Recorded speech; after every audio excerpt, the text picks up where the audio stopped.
Selamat malam Bapak Ibu Saudara sekalian dimanapun berada. Berjumpa kembali dengan saya Rikol Tiwan dalam acara pelayanan renungan malam hari Senin tanggal 14 Februari 2022. Bapak Ibu yang terkasih di dalam Tuhan Yesus Kristus, seperti biasa sebelum kita membaca, merenungkan, dan melakukan firman Tuhan pada saat ini, saya akan mengajak untuk berdoa terlebih dahulu. Mari kita berdoa. Kami datang kepadamu Bapa pada malam ini. Kami bersyukur atas kasih yang telah Engkau nyatakan di dalam kehidupan kami pada hari ini. Dan tibalah pada malam ini kami boleh belajar kembali tentang kebenaran firman Tuhan. Mampukan Bapa kami untuk menghayati, memahami, dan melakukan kebenaran firman Tuhan ini di dalam kehidupan sehari-hari. Inilah ya Bapa doa kami. Di dalam nama Tuhan Yesus kami bersyukur. Amin. Bapak Ibu yang terkasih di dalam Tuhan Yesus Kristus, sebagai landasan firman Tuhan pada malam ini, saya bacakan dari Galatia pasalnya yang ke-6 ayat yang ke-9. Galatia pasalnya yang ke-6 ayat yang ke-9, yang demikian bunyinya. Janganlah kita jemu-jemu berbuat baik, karena apabila sudah datang waktunya, kita akan menuai jika kita tidak menjadi lemah. Sampai di sini Bapak Ibu Saudara sekalian pembacaan firman Tuhan, dan berbahagialah kita yang memelihara serta melakukan firman ini di dalam kehidupan sehari-hari. Saudara-saudara, saya akan menceritakan sebuah kisah terlebih dahulu, yaitu kisah seorang sopir angkot. Sopir-sopir angkot di dalam kehidupan sehari-hari dalam mencari penumpang seringnya saling salib menyalip, saling mendahului untuk berebut penumpang. Ketika di depan ada penumpang, maka angkot itu selalu ingin merebut penumpang terlebih dahulu. Namun Bapak Ibu Saudara sekalian, ada satu kejadian yang menarik dalam pengalaman atau kisah dari sopir angkot ini, yaitu pada suatu ketika ada seorang ibu yang sudah agak tua bersama dengan 3 anaknya sedang menghadang angkot. Maka angkot yang melihat ibu dan 3 anaknya ini cepat-cepat menghampirinya. Namun apa yang terjadi Bapak Ibu Saudara sekalian? Angkot yang telah menghampirinya ternyata tidak mengangkut ibu ini. Lantas angkot tersebut pergi. Demikian juga angkot berikutnya. Begitu melihat ibu ini menghadang angkot, maka angkot yang datang berikutnya menghampiri ibu beserta anaknya itu tadi. Namun Bapak Ibu Saudara sekalian, apa yang terjadi? Ternyata ibu dan anaknya ini juga tidak diangkut lagi. Nah, saudara-saudaraku yang terkasih di dalam Tuhan Yesus Kristus, ada angkot yang berikutnya juga datang menghampiri ibu tersebut. Lantas ibu tersebut bertanya kepada sopir angkot itu, "Dek, angkot ini apakah lewat terminal bus?"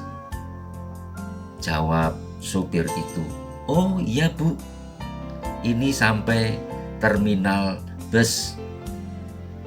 Lantas ibu itu sebelum menaiki angkot, dia berkata lagi kepada sopirnya sambil berkata agak lirih atau pelan-pelan, "Dek, saya mau naik angkot menuju ke terminal bus. Namun saya beserta 3 anak saya ini, terus terang Dek, saya tidak punya ongkos untuk membayarnya." Sambil tersenyum, Bapak Ibu Saudara sekalian, sopir angkot itu menjawab, "Oh, tidak apa-apa Ibu, naik saja. Ibu saya antar sampai terminal." Ibu itu kaget sebab sudah beberapa angkot, maka angkot yang menghampiri yang terdahulu itu tidak mau mengangkutnya. Tetapi justru angkot yang ini boleh untuk ditumpangi. Ibu itu tidak percaya. "Benarkah Dek, saya boleh menaiki angkot ini sampai ke terminal?" "Oh boleh Bu, ayo silakan masuk saja, naik angkot saya, nanti sampai di terminal." Saudara-saudaraku yang terkasih, di saat angkot yang dinaiki oleh ibu ini naik, maka angkot tersebut disalib oleh angkot yang lainnya, disalib oleh angkot yang lainnya. Angkot-angkot itu kejar-kejaran untuk mencari penumpang. Namun apa yang dapat kita lihat, angkot yang dinaiki oleh ibu beserta 3 orang anaknya itu menjalankan angkotnya dengan tenang dan santai. Bahkan sopir angkot itu telah rela untuk menggratiskan bangku untuk ibu dan 3 anaknya itu. Dan sampailah ke terminal, dan ibu itu turun sambil mengucapkan terima kasih yang sebesar-besarnya kepada sopir angkot tadi. Saudaraku yang terkasih, sopir angkot juga tersenyum. "Oh ya Bu, sama-sama, kita saling tolong menolong." Namun saudara-saudara, yang mengejutkan adalah di belakang ibu ini turun juga seseorang yang sudah parubaya. Dia kemudian membayar dengan menyodorkan uang Rp25.000. Lantas sopir tersebut kaget. "Loh, Bapak sendirian kan?" "Betul, ini uangnya lebih Pak." "Tidak," kata pria itu. Si bapak ini dengan tersenyum mengatakan, "Saya yang membayari ibu dan 3 anaknya itu. Terimalah Pak, ini adalah hak Bapak." Lantas sopir itu dengan tersenyum juga sambil mengatakan, "Ternyata juga masih banyak orang-orang baik seperti itu." Orang ini atau pria tadi telah memberikan ongkos juga. Saudara-saudara yang terkasih di dalam Tuhan Yesus Kristus, mari kita renungkan. Mungkin di antara kita mempunyai pemikiran-pemikiran atau pertanyaan besar di dalam kehidupan kita. Apakah masih ada di dunia ini orang-orang yang baik. Ternyata apa yang dapat kita dengar dari kisah tadi, masih banyak orang-orang yang baik. Orang yang baik seperti sopir angkot itu. Orang yang baik seperti pria atau bapak-bapak yang membayari ongkos angkot tadi. Janganlah kita jemu-jemu untuk berbuat baik kepada sesama kita.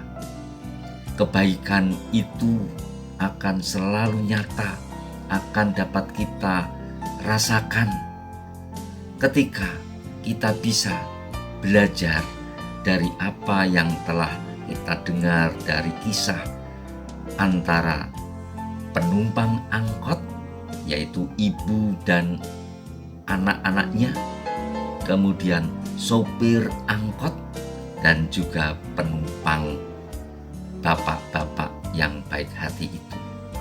Apa yang dapat kita ambil? Untuk penumpang angkot, yaitu ibu beserta anaknya, ibu itu jujur menyampaikan apa yang menjadi persoalan, problemnya. Dia jujur menyampaikan, saya tidak punya ongkos untuk membayar. Tetapi kita lihat sopir angkot itu justru membalas kejujuran, kebaikan hati ibu yang jujur itu. Silahkan naik. Ada pertolongan, ada kebaikan dari sopir angkot itu. Apa yang kita lihat dari penumpang bapak tua itu tadi? Seorang penumpang yang dermawan.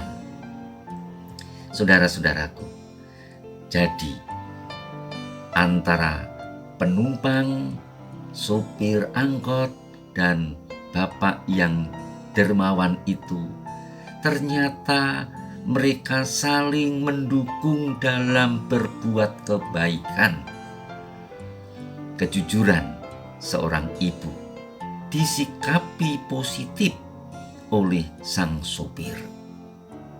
Kebaikan seorang sopir direspon baik oleh seorang penumpang dermawan. Maka sekali lagi, ternyata mereka saling mendukung dalam berbuat kebaikan, yaitu ibu yang jujur, sopir angkot yang baik hati, penumpang yang dermawan. Saudara-saudara, tidak perlu harus kaya kemudian baru melakukan kebaikan. Itulah hidup yang telah dirangkai oleh Sang Maha Kuasa, Tuhan Sang Pencipta sekalian alam ini. Tidak pernah ada yang bersifat kebetulan.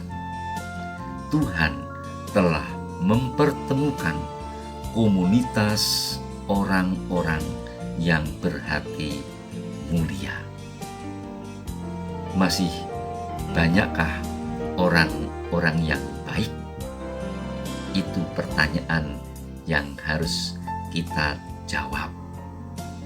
Namun, kalau kita melihat apa yang telah kita dengar dari firman Tuhan, janganlah kita jemu-jemu berbuat baik. Bagaimana dengan kita? Biarlah kita salah satu dari golongan sopir angkot yang baik itu. Tuhan memberkati kita semua.